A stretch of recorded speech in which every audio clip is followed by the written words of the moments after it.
Welcome to our Friday live stream this week in cannabis news, powered by Dutchie. Each Friday at 10 a.m. Eastern, we deliver an overview of this week's cannabis news. It's quick, it's comprehensive, and it sends you into the weekend as a more informed cannabis professional.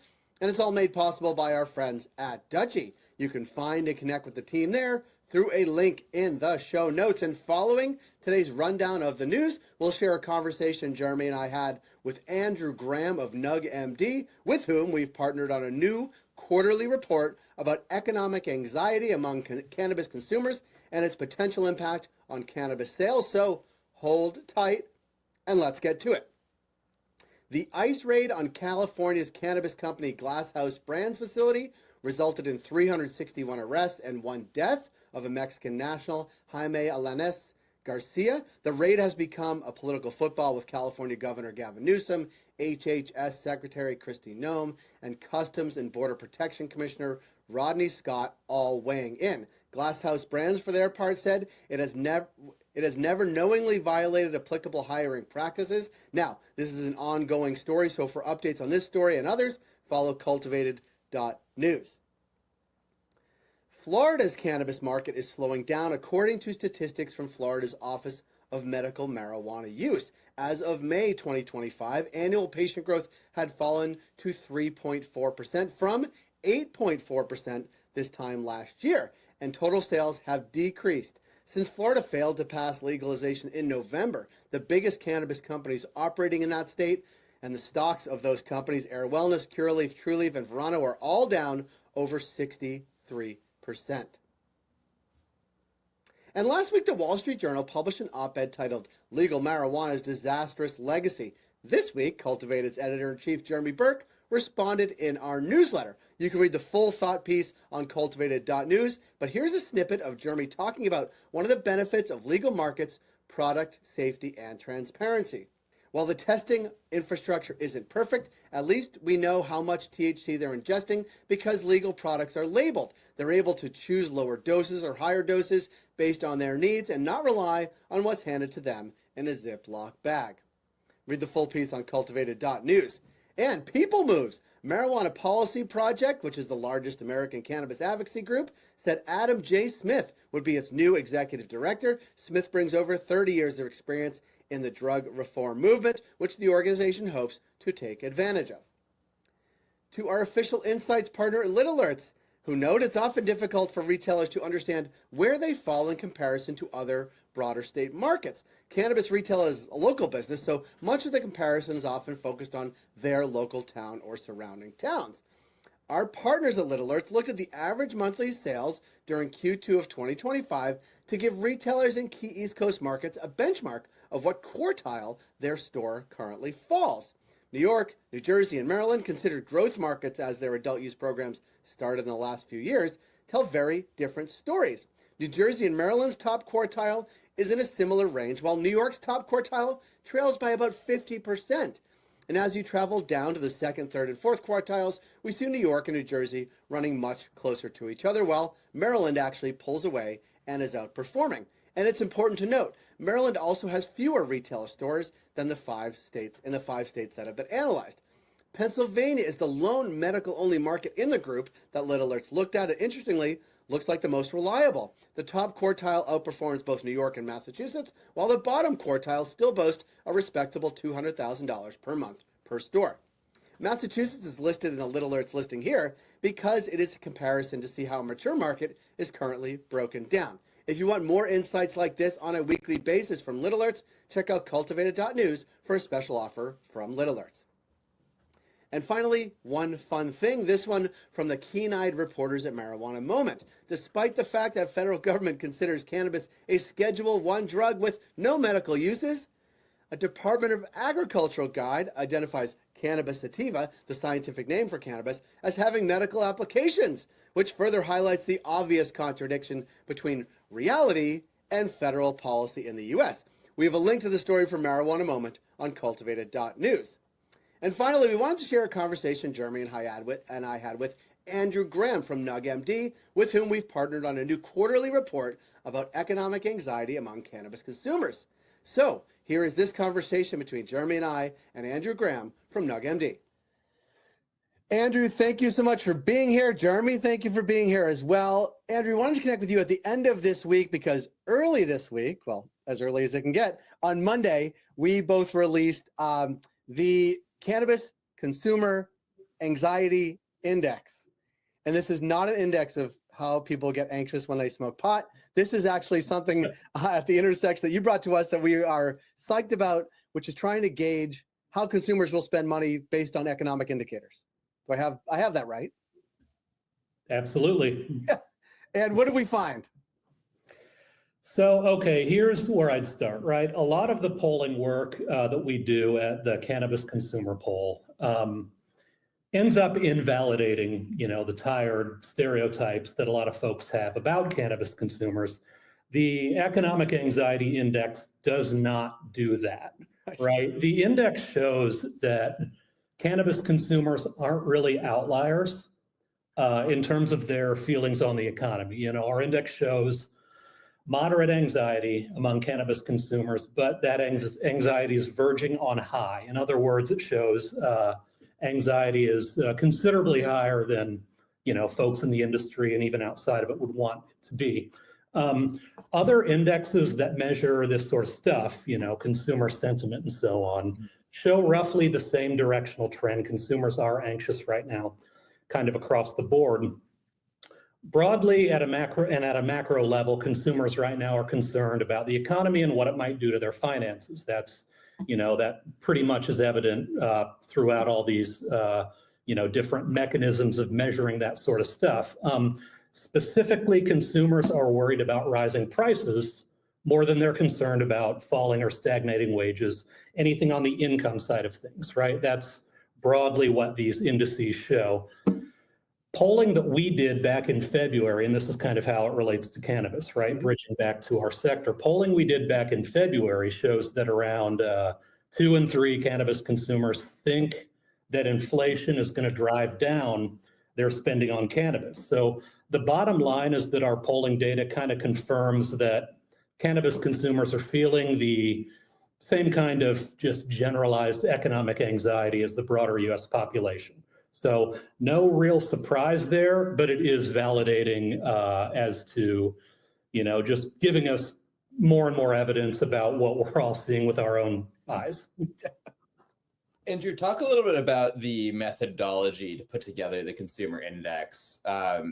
Your team pulled 602 people to develop the sample. That's a pretty robust sample, especially for cannabis. So talk about how you asked the questions, how you got the data and put it together. Yeah, I mean, whenever you poll consumers on their attitudes or beliefs, right, you got to make it just the questions, the language needs to be kind of as accessible and simple as possible. The longer and more kind of rambling these questions go, I feel like the less useful the data becomes.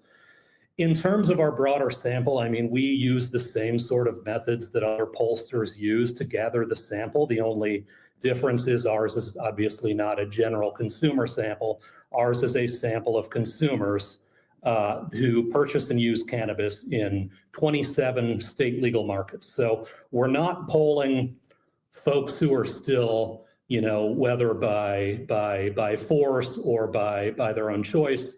We're not polling folks who still patronize the illicit, the black markets, gray markets, whatever you want to call it. These are consumers who shop at regulated dispensaries in state legal markets. Our sample reaches about 2.5% of all cannabis consumers in the states that we poll. Obviously, we leave some states kind of off the list for a variety of reasons. We can't get a good sample on states that haven't legalized yet. So that's from a methodological standpoint, how we do the polling. It's interesting because the question you asked within the poll said, to what degree do you think the economy will impact your spending on cannabis over the next 3 months? And again, sort of the index is at 5.8% in these sort of gauging anxiety. I'm not a retailer or a brand, but to me that suggests not that people are going to stop, but might spend less, right? And that doesn't mean they're going to not go anymore to buy cannabis, but might be buying less expensive brands or buying less frequently. And it's up to the retailers and brands to say, okay, if this is what we think customers are going to be like down the road with economic anxiety, how do we fit into that? How do we make sure we're not part of that cutback? I guess is the point, right? Like, yeah, I mean, bingo. I mean, I personally think that when pollsters ask these kinds of questions to an audience, they're not asking for a prediction, they're asking for sentiment, right? Like, I don't expect respondents to, spend a bunch of time modeling out, okay, in 3 months' time, what's my spending on this or that going to look like, right? It's a snapshot at a period in time, right? Right now, at this point in time, this is what the sentiment of anxiety is, right? We're not asking for a prediction.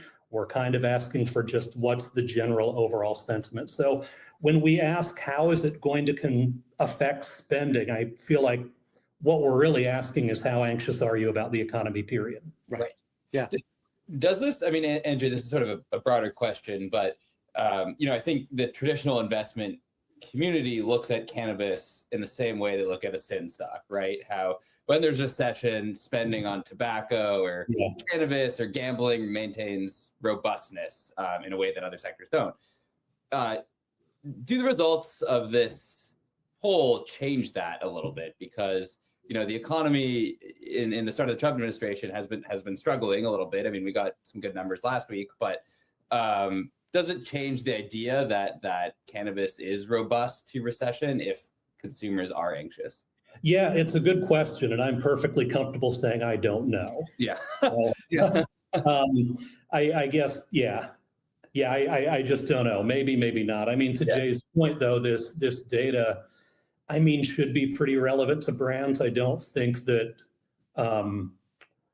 another provider produces this kind of data in the same way as we do. There are a lot of different ways to look at it, a lot of very credible ways to look at where the market is going, right?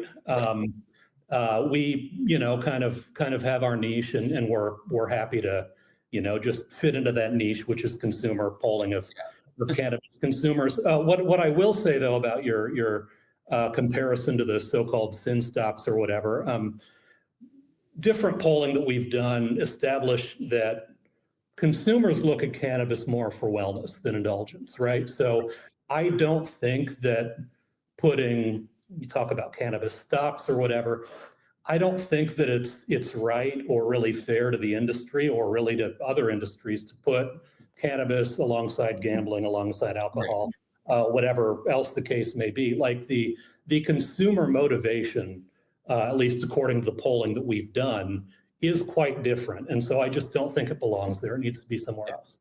Yeah.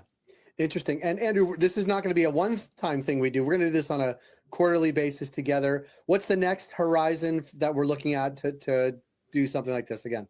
Yeah, no, it's going to be done quarterly. We're going to put the next poll into market in the middle of April. It typically takes us a few weeks to get these put to bed, so to speak.